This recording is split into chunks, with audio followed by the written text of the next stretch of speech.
हरिओम. आपण मंडळी मागच्या प्रवचनामध्ये या दुसऱ्या अध्यायातला 55वा श्लोक समजून घेत होतो. श्री भगवान उवाच प्रजहाती यदा कामान सर्वान पार्थ मनोगतान हा श्लोक आपण समजून घेतो आहे. आता हा श्लोक आपण ह्या श्लोकामध्ये आत्तापर्यंत आपण काय जाणलं ते थोडं बघणं आवश्यक आहे.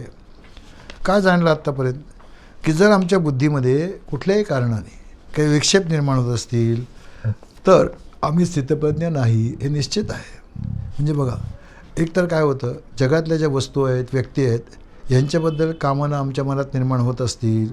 दुसरं म्हणजे सुखसंतुष्टीसाठी आम्ही जर बाहेर भटकत असलो, इतर ठिकाणी ते शोधत असलो, या दोन गोष्टी असल्या तर समजाव्या की आपण अजून बहिर्मुखच आहोत, आपण अजून अंतर्मुख झालेलो नाही आणि म्हणूनच आपण शांत राहूच शकणार नाही.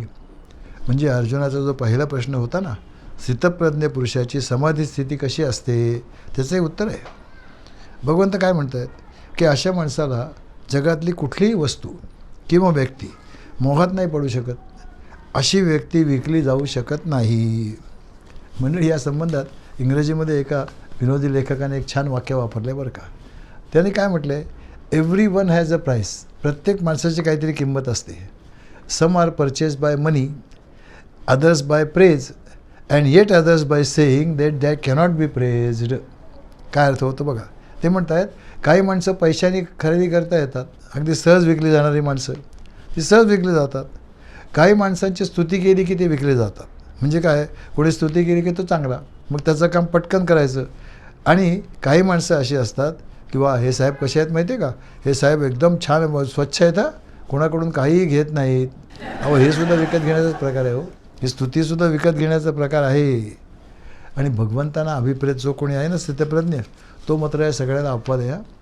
तो कशानेही विकला जात नाही किंवा कोणत्याही मोहाला बळी पडत नाही, कोणत्याही मोहाला बळी पडत नाही. कारण काय होत, आत्मनी आत्मएव तुष्ट हा ना, तो कसा आहे, त्याचं स्वतःमध्येच तो तुष्ट आहे. जसे आपल्या घरामध्ये जाऊन पाहा ना, ज्या माणसाला आपल्या घरामध्येच भरपूर प्रेम मिळतं आहे, माया मिळतं आहे, त्याची काळजी करणारी माणसं आहेत घरामध्ये भरपूर, हे जर पक्कं माहीत असलं ना, तो प्रेमासाठी बाहेर नाही भटकणार. हो, निश्चितच नाही भटकणार. कारण त्याला घरामध्येच सगळं मिळतं, हे खरंच आहे. भगवंत तेच तर सांगतायत ना की आत्मनी आत्मएव तुष्ट हा, तो कशाला सुखासाठी बाहेर धावायला जाईल. हो, अशा माणसाची बुद्धी निश्चितच स्थिर राहते. ती कशानेही विचलित किंवा प्रभावी होत नाही. आणि त्या स्थितप्रज्ञ माणसाची समाधी याचा अर्थ असं की तो आपल्याच जगात राहतो, आपल्याच परिस्थितीत राहतो. राजकीय परिस्थिती, सामाजिक आर्थिक परिस्थिती जसे आपण राहतो तसंच राहतो. पण तो कोणत्याही कामनेची शिकार नाही होत, कोणतीही कामनेची तो शिकार होत नाही. तो स्वतःमध्ये पूर्णपणे रमलेला आहे ना, त्याला दुसऱ्याची काही गरजच नाही, मस्त असतो. आणि ही आहे नित्य समाधी. यत्र यत्र मनो याती तत्र तत्र समाधयः. जिथे जिथे मन जाते ना, तिथे तिथे केवळ भगवंताचं दर्शन, दुसरं काहीच नाही. एका संतांची गोष्ट सांगतात की एकदा एक बाई तिच्या अतिशय सुंदर मुलीला त्यांच्या दर्शनाला घेऊन आली. ते संत त्या मुलीकडे पाहत होते. आता पाहत असताना मनामध्ये डोळ्यामध्ये कुठली वैषयिक भावना दिसत नव्हती, पण अतिशय प्रसन्न मुद्रा होती, तिच्याकडे पाहतच राहिले होते. तेव्हा त्या बाईने विचारलं की स्वामीजी, तुम्ही माझ्या मुलीमध्ये एवढं काय पाहताय महाराज. ते म्हणाले, अगं तुझी मुलगी इतकी सुंदर आहे की मी असेल पाहतोय, हा सौंदर्य निर्माण करणारा किती सुंदर असेल तो परमात्मा, ह्याची माझ्या मनामध्ये कल्पना आली आणि मी भारावून गेलो आहे गं. म्हणजे बघा, कुठेही असलं तरी लक्ष कुठे, परमात्म्याकडे. यत्र यत्र समाधयः. निश्चितपणे असा तो स्थितप्रज्ञ पुरुष असतो ना, तो नित्य समाधीमध्येच असतो. कारण मनात कोणतीही वस्तू किंवा व्यक्तीची प्राप्ती किंवा अप्राप्तीमुळे काही विशेष काही फरक पडतच नाही. स्वस्वरूपाशी स्थिर झाल्यामुळे संपूर्ण तुष्टी आहे. आणि या दोन गोष्टी म्हणजेच अखंड समाधी. हो, दुसरं काय, दुसरं काय आहे. याचंच वर्णन भगवान आद्य शंकराचार्यांनी केले बघा. ते काय म्हणतात, योगरतो वा भोगरतो वा संगरतो वा संगविहीन यस्मिन ब्रह्मणि रमते चित्तम नंदती नंदती नंदती एव. आता अर्जुनाचा दुसरा प्रश्न आहे की जेव्हा अशा स्थितप्रज्ञ माणसाशी जगत येतं, जगातली माणसं येतात, जगतातील सुखदुःख त्याच्यापर्यंत पोचतात, तेव्हा तो कसा वागतो. त्याचं उत्तर भगवंत आता पुढच्या श्लोकात देतात बघा. श्लोक आहे 56वा. दुःख सुखेष्वनुद्विग्नमनाः सुखेषु विगतस्पृहः वीतरागभयक्रोधः स्थितधीर्मुनिरुच्यते. त्रिविध तापांनी सुद्धा जो मनातही विचलित होत नाही किंवा सुखामध्ये हर्षोल्हासित होत नाही, जो आसक्ती, भय, क्रोध यापासून मुक्त झालाय, त्याला स्थिर मन झालेला मुनी असं म्हटलं जातं. दुःखेषु अनुद्विग्न मना, दुःखाची प्राप्ती झालेली असताना ज्याच्या मनामध्ये उद्वेग निर्माण होत नाही, आणि सुखेषु विगत स्पृहा, सुखाच्या बाबतीत सुद्धा जो निस्पृह असतो, आणि वीतराग भय क्रोधा, ज्याने आसक्ती, भय आणि क्रोध यांचा पूर्णपणे त्याग केला आहे, ते सगळे नष्ट होऊन गेलेत. असा मुनी स्थितधी उच्यते, अशा मुनीला स्थिर बुद्धी असं म्हटलं जातं, असं भगवंत इथे सांगतायत. आता बघा, पहिलं काय म्हणतात की दुःखेषु अनुद्विग्न मनः, ज्याची बुद्धी निश्चल झाली, अशा स्थितप्रज्ञ पुरुषामध्ये त्याचं जरी कुठेही तो गेला तरी काय होतं, त्याचं लक्षण सांगतायत भगवंत. कुठल्याही सुखामुळे किंवा दुःखामुळे तो प्रभावित होत नाही. आता जोपर्यंत माणूस देहधारी आहे ना, तोपर्यंत सुखदुःखाचे प्रसंग येतातच की. सुखाचे प्रसंग येतात तसे दुःखाचे येतात. आणि मग दुःख काय काय प्रकारचे असतात हो? सामान्यपणे असं म्हणतात की दुःख 3 प्रकारचे असतात. काही दुःख असतात आध्यात्मिक, काही असतात आदिभौतिक, आणि काही असतात आदिदैविक. आध्यात्मिक दुःख म्हणजे कुठली? शारीरिक दुःख, कुठे ताप होतात, कुठे वेदना येतात, कुठे काही रोग होतो, असे जे असतात ती. आधी भौतिक दुःख म्हणजे इतर भूतमात्रांपासून प्राप्त होणारी. इतर भूतमात्रा म्हणजे कोण? काही दुसरी माणसं त्रास देतात, लोक त्रास देतात, चोर लुटारू लुटतात, कुठे वाघ, साप, कुत्रा इत्यादी काही त्रास देतात. असे जे सगळे त्रास असतात ना, त्यांना आधी भौतिक त्रास म्हणतात. आणि आदिदैविक म्हणजे निसर्गाचा कोप होतो, कुठे पूरच येतो, कुठे वादळच येतं, कुठे दुष्काळ पडतो, कुठे भूकंप होतो, कुठे सुनामी येते, असं जे काय असतं ती सगळी दुःख म्हणजे आदिदैविक दुःख. आता प्रत्येकाच्या जीवनात सुखाचे दुःखाचे प्रसंग तर येतातच ना, त्यात काय प्रश्न आहे. पण दुःखाचे प्रसंग येताहून तेव्हासुद्धा काय होतं, हा उद्विग्न नाही होत, विषण्ण नाही होत, असं भगवंत म्हणतात. धाय मोकलून रडायला नाही लागत, आणि खचूनही जात नाही. कारण का बरं? त्याची बुद्धी ठिकाणावर आहे. त्याची बुद्धी ठिकाणावर आहे. संबंध भगवद्गीतेमध्ये बघा, भर सगळा भगवंताने दिला आहे कशावर? समजूतदारपणावर, समजूतदारपणे विचार करण्यावर, चिंतनावर. अर्थात हे काय मात्र, विचार तुमचे योग्य दिशेने असले पाहिजेत. नकारात्मक विचार नकोत. कसे हवेत? सकारात्मक विचार हवेत. आणि सकारात्मक विचार करण्यासाठी काय लागतं हो? आत्मबल लागतं, भगवंतावर मोठी श्रद्धा लागते, आणि आत्मबल वाढतं. त्यामुळे संकट किंवा दुःखाला समोर जाण्याची माणसाची हिंमत वाढते, हिंमत होते. आता आपण तर अगदी सामान्य माणसं होतो, आपण दुःखाने अगदी मोडून जातो, यात काही शंकाच नाही. त्यातसुद्धा काय असतं माहिती आहे का मंडळी, हे दुःख माझ्या वाट्याला का आलं, हे दुःख फार मोठं असतं. बघा ना, भगवंतांनी याच अध्यायातल्या 14व्या श्लोकात सांगितलं होतं. तिथे म्हणाले होते ना, मात्रा स्पर्शास्तु कौंतेय शीतोष्ण सुखदुःखदा आगमा अपायिना अनित्या तान स्थितिक्षस्व भारत. हे खरंच आहे. प्रत्येकाच्या प्रारब्धामध्ये सुखाचे आणि दुःखाचे प्रसंग येणारच. तेव्हा काय लक्षात ठेवावं, सुख काय किंवा दुःख काय कायमचं राहत नाही. कुठल्या तरी काळामध्ये येतं, काही काळ टिकतं, काही काळात जातं. आगमा अपायिना आणि अनित्य, हे खरंच आहे. म्हणजेच काय होतं, प्रत्येक प्रसंग येतो, परिस्थिती येते, पण टिकत नाही. ती केव्हा ना केव्हा तरी नक्कीच नाहीशी होते. त्यामुळे ज्या वेळा ते दुःख येतं तेव्हा काय करावं लागतं, ते सहन करावं लागतं. दुसरं काय करायचं, ते माणसाला सहनच करावं लागतं. आणि मंडळी, आपण दुःखाने उद्विग्न होतो. का बरं उद्विग्न होतो? कारण आपण योग्य दिशेने विचार नाही करत. योग्य दिशेने विचार करत नाही. कारण विचाराचेही प्रकार असतात की हो, अनेक प्रकार असतात. पहिला विचार जो मगाशी आपण वर पाहिला तो, की दुःखाचा प्रसंग आला की काय विचार केला पाहिजे. कुठलाही प्रसंग कायमचा नसतो, येतो, काही काळ टिकतो, काही काळानंतर जातो.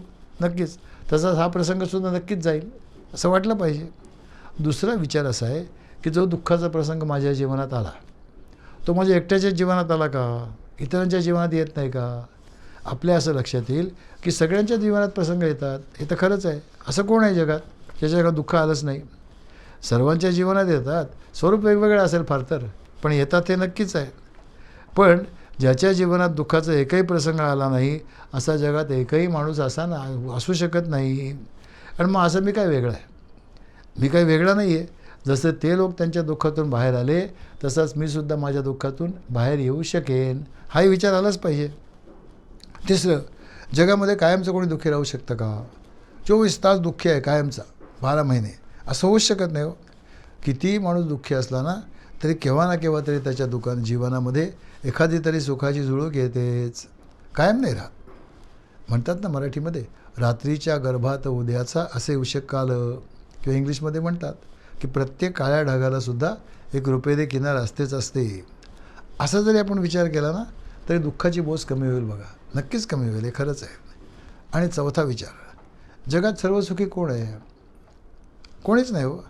अहो, ज्याचं नावसुद्धा प्रातस्मरणीय आहे असे प्रभू रामचंद्र आहेत ना, त्यांच्या पित्यालासुद्धा पुत्रवियोगाचं दुःख सहन करावंच लागलं की, नक्कीच सहन करावं लागलं.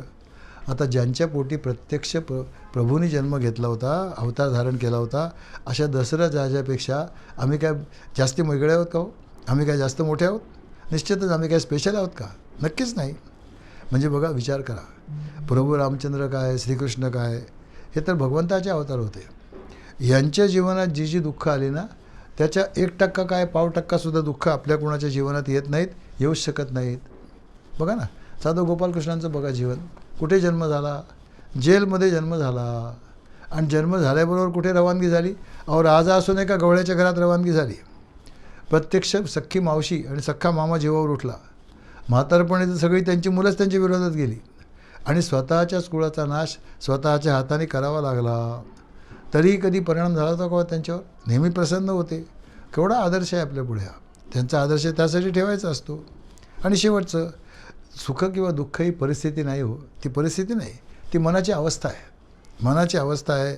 ज्या परिस्थितीत एखादा माणूस सुखी असतो ना त्या परिस्थितीत दुसरा दुःखी होतो. उलट दुसरा एखादा माणूस ज्या परिस्थितीमध्ये दुःखी असतो त्याच परिस्थितीमध्ये एखादा माणूस सुखी राहू शकतो, हे खरंच आहे. आता बघा ना, एखाद्या घरावर जेव्हा एखादा दुःखद प्रसंग येतो तेव्हा वस्तुतः त्या घरातल्या सगळ्या माणसांवर तो प्रसंग आलेला असतो की नाही? नक्कीच असतो.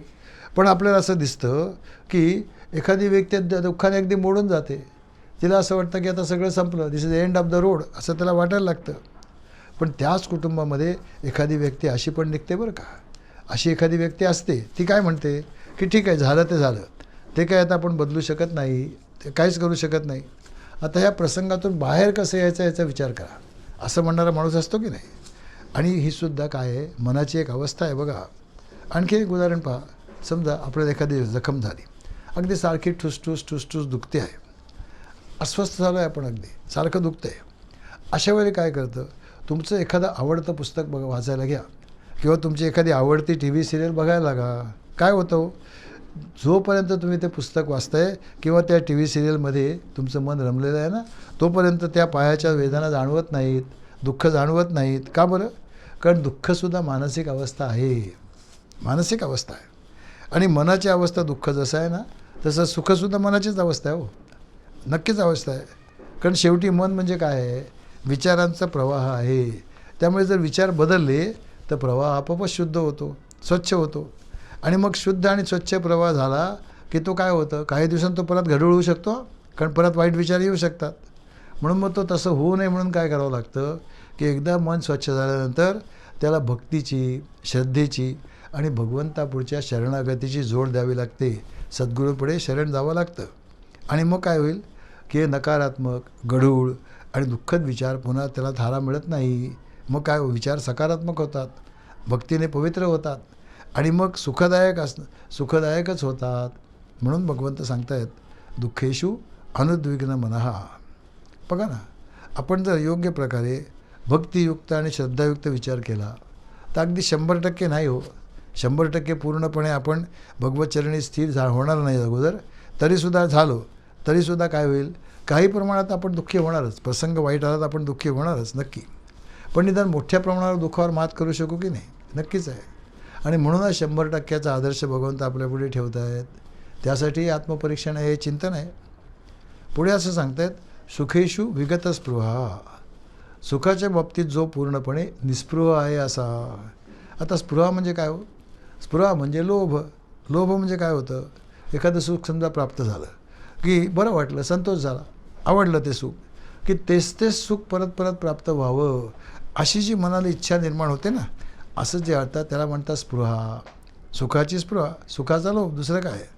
आणि ते एक बंधनच आहे एक प्रकारचं. हो, कारण काय होतं, जगात कुठलीही गोष्ट तशीच्या तशी परत रिपीट होत नाही, हे नक्कीच आहे. आपल्या संसारातले अनुभव पहा ना, त्याच्या लक्षात येईल. आता नवीन लग्न झालेलं एखादं जोडपं आहे, कल्पना करा. पहिले काही काही दिवस काय असतं की नवरा घरी आला की त्याला अनुभव येतो की पत्नी अगदी नीटनेटके कपडे करून वाट पाहत दारात उभी असते. निदान स्मितहास्य तर नक्कीच असतं. अगदी वाफाळलेला चहा, गरम गरम पोहे असं नसेल, पण निदान हसतमुखाने स्वागत तर नक्कीच होतं ना, यात काही शंकाच नाही. आणि मग हळूहळू त्या नवऱ्याला तशी सवय लागते, पतिराजांना सवय लागते. आणि जसं जसं संसार वाढत जातो तसं तसं ते शक्य नसतं.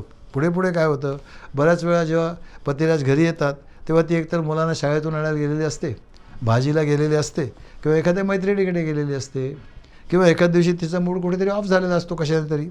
त्यामुळे मग काय होतं, पतिराजांना पुन्हा ते जुने दिवस आठवतात सुखाचे, आणि मग उगाच नाराज होतात, दुःखी होतात, किंवा उलटही होतं ना, पत्नीची तीच परिस्थिती होते. अहो, नवीन लग्न झालं ना की रोज काही पती अगदी गजरा घेऊन येतो असं नाही, हे खरं आहे.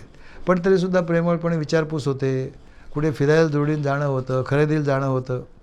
आता पुढे जशा जशा संसाराच्या जबाबदाऱ्या वाढतात ना, तशी हळूहळू कुरबुर व्हायला लागते.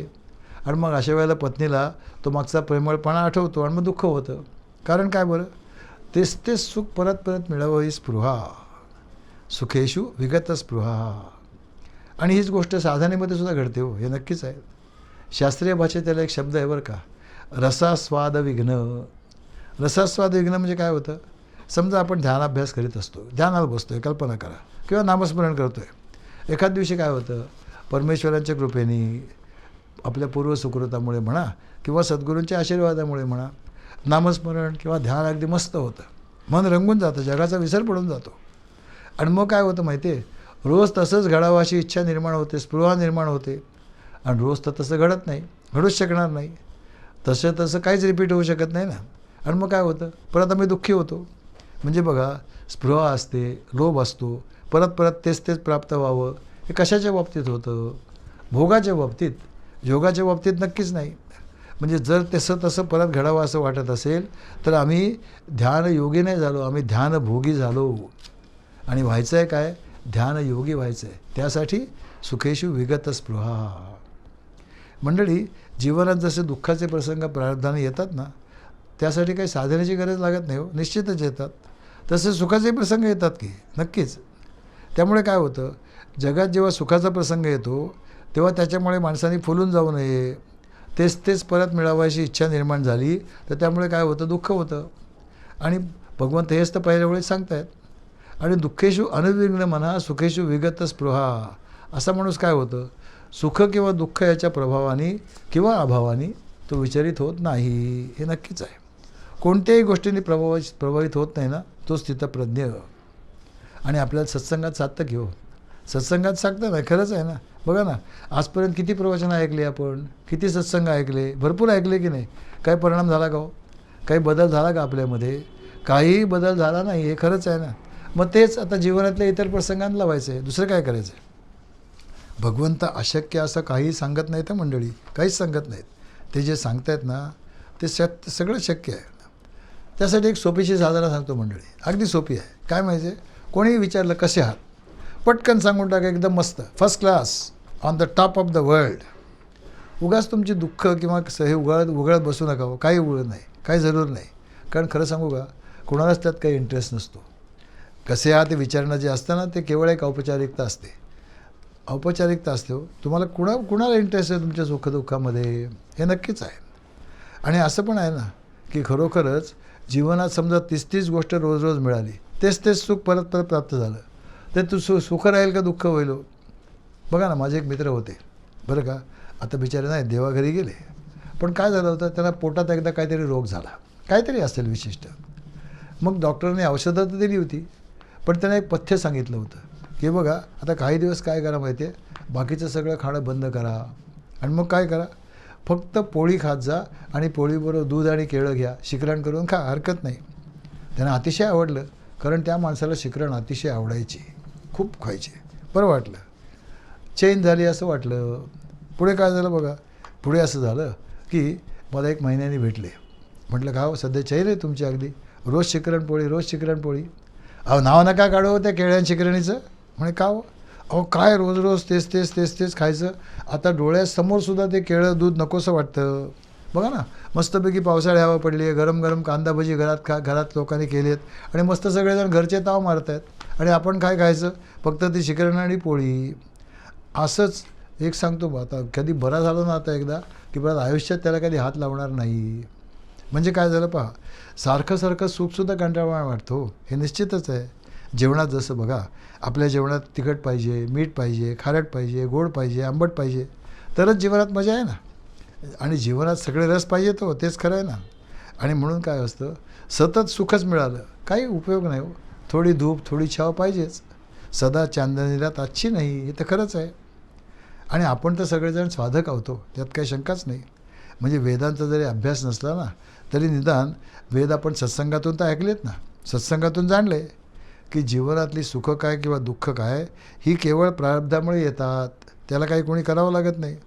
प्रारब्धामुळे सुखदुःखाच्या धागानेच आपल्या प्रत्येकाचं जीवन विणलेलं असतं. त्यासाठी आपण काही करू शकत नाही हो, हे नक्कीच आहे. आणि आपण सगळेजण कोण आहोत, आपण सगळेजणं सत चित आनंद स्वरूप एकमेव अद्वितीय नेह नानास्ति किंचन अशा परमात्म्याचे अंश आहोत. आणि म्हणूनच आपल्याला जीवनात सुखदुःखाने विचलित होण्याचा अधिकार नाही. हा समजूतदारपणे जाणला ना, तो खरा साधक, तो खरा स्थितप्रज्ञ. दुःखेषु अनुद्विग्न मना सुखेषु विगत स्पृहा. आता याच्या श्लोकावर आणखीन विचार करणं आवश्यक आहे. तो आपण अर्थातच पुढच्या प्रवचनात करूया. हरिओम.